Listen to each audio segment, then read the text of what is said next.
Sewaktu saya ambil alih pemerintahan, saya tidak menduga parahnya korupsi tersebut. Tapi saya bertekad, saya harus tegakkan pemerintah yang bersih.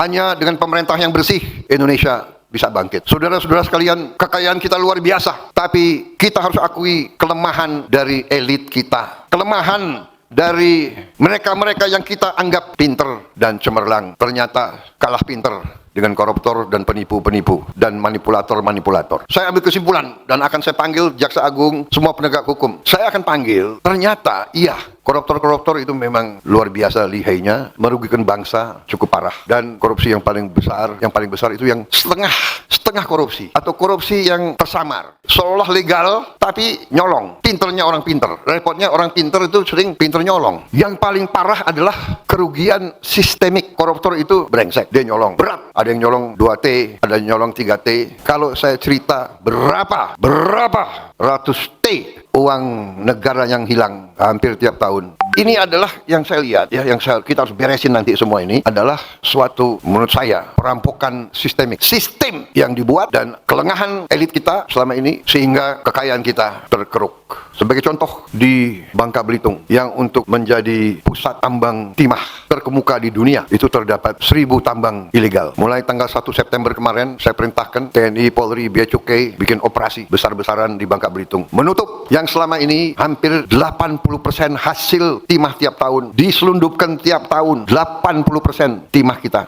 tutup, dan nyelundupnya macam-macam. Ada yang pakai kapal, ada yang pakai ferry, ada yang pakai, sekarang tutup, tidak bisa keluar, sampan pun tidak bisa keluar. Kita perkirakan September, Oktober, November, Desember kita bisa selamatkan 22 triliun. Tahun depan kita perkirakan kita bisa selamatkan 45 triliun dari 2 pulau ini saja. Tetapi yang lebih merisaukan tapi juga memberi harapan, ternyata limbahnya memiliki nilai yang sangat tinggi karena limbahnya berisi mineral-mineral yang disebut tanah jarang, rare earth. Jadi saudara, mungkin pejabat-pejabat kita tidak mengerti, dia kira limbah adalah tanah jarang. Makanya ini sekarang saya perintahkan Bea Cukai itu harus merekrut beberapa ahli-ahli kimia supaya ngecek, dia lihat pasir.